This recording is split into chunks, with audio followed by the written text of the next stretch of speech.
OpenAI takes action against Iranian disinformation campaign. Legislators in the US are concerned about a popular router made in China. Google's new Chrome updates will mask key data on screen sharing. And is it time to ban the use of work laptops for personal use? Welcome to Cybersecurity Today. I'm your host, Jim Love. OpenAI has recently uncovered and neutralized a cluster of ChatGPT accounts linked to Iranian disinformation operations.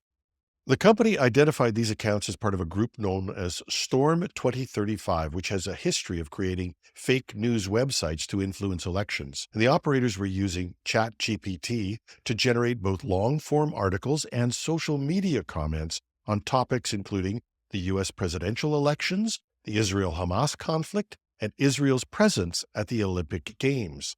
The operation is particularly noteworthy as it's the first instance OpenAI has detected and removed accounts that specifically targeted U.S. elections. The discovery comes on the heels of Microsoft's recent report on Iranian disinformation activities, which also highlighted spear phishing attacks on the U.S. presidential campaigns. As part of their investigation, OpenAI identified a dozen accounts on X, formerly Twitter, and one on Instagram that were spreading AI-generated content. Meta has since deactivated the Instagram account, linking it to a 2021 Iranian campaign that targeted users in Scotland.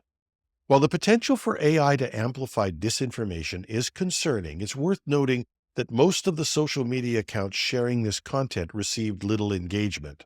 Ben Nimmo, principal investigator at OpenAI's Intelligence and Investigation team, advises vigilance against overreaction, stating, "There's a big difference between an influence operation posting online and actually becoming influential by reaching an audience." It does emphasize, however, the increasing role that Iran is playing in global cyber warfare.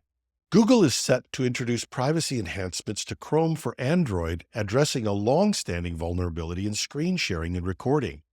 Currently, when users share or record their screens on Android devices, sensitive information such as passwords and credit card details can inadvertently be exposed. And this occurs in regular browsing tabs, though incognito mode already prevents screen capture entirely.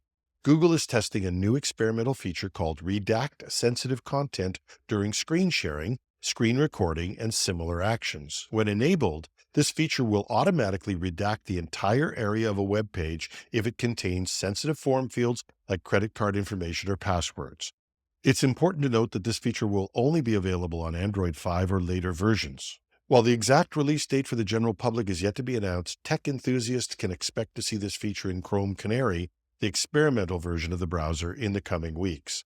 This development underscores Google's ongoing efforts to enhance user privacy and security in an era where screen sharing has become increasingly common for both personal and professional purposes. In addition to this new feature, Chrome for Android is also testing a new option to close all incognito tabs at once, further streamlining privacy management for users. Stay tuned for the official rollout of this feature in future Chrome updates.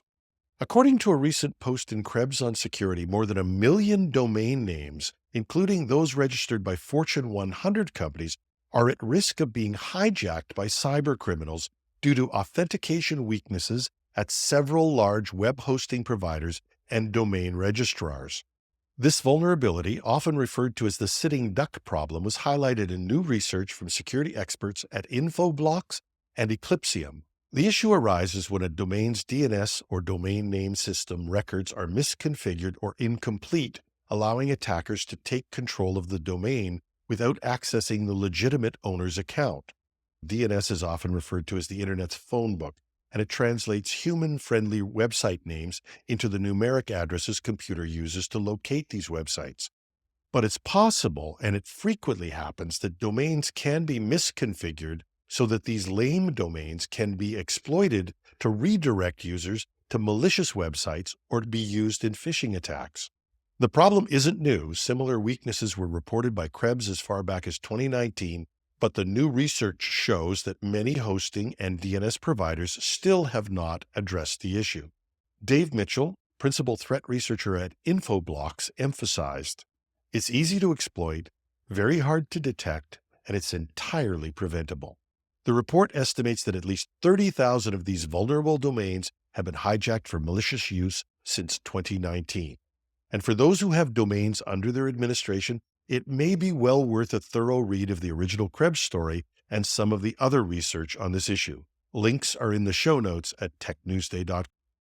Two U.S. lawmakers are raising alarms over potential cybersecurity risks posed by Wi-Fi routers from the Chinese company TP-Link Technologies.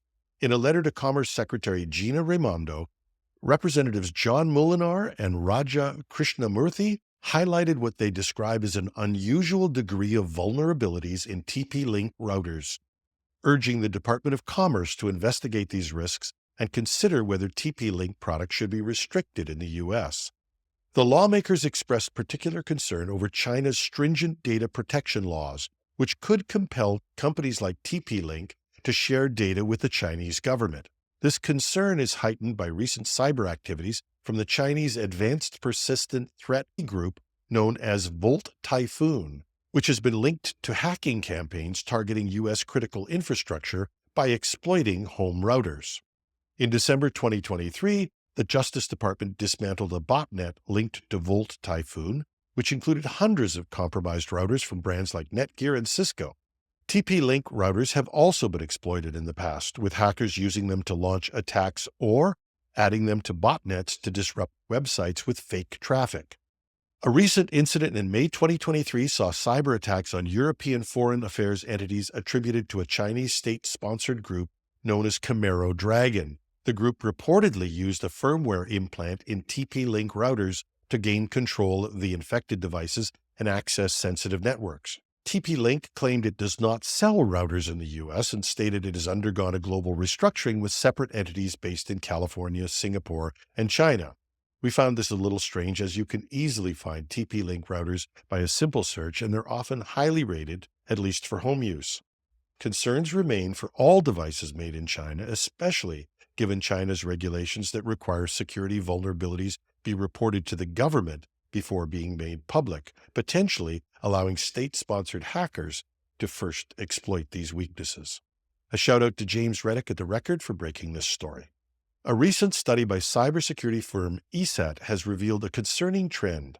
90% of workers admit to using their company-provided laptops for personal activities. Now, while this might seem harmless, it does pose significant cybersecurity risks, particularly in an era where hybrid and remote work have become the norm.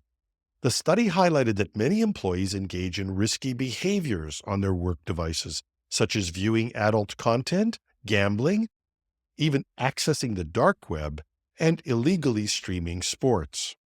These activities not only expose the individual to potential cyber threats, but also put sensitive company data at risk.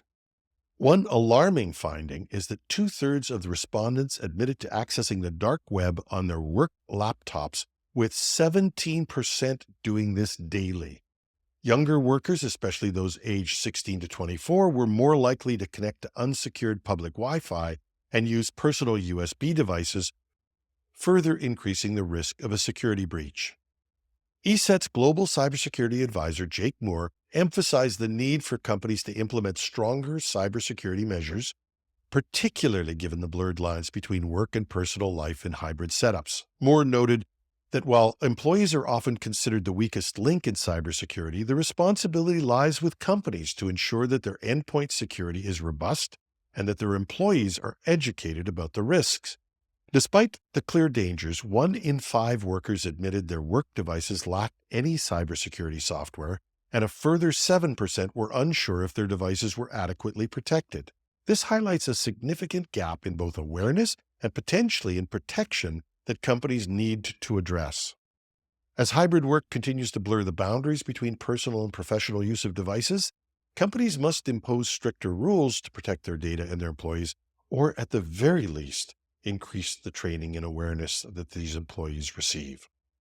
I'm your host, Jim Love. Thanks for listening.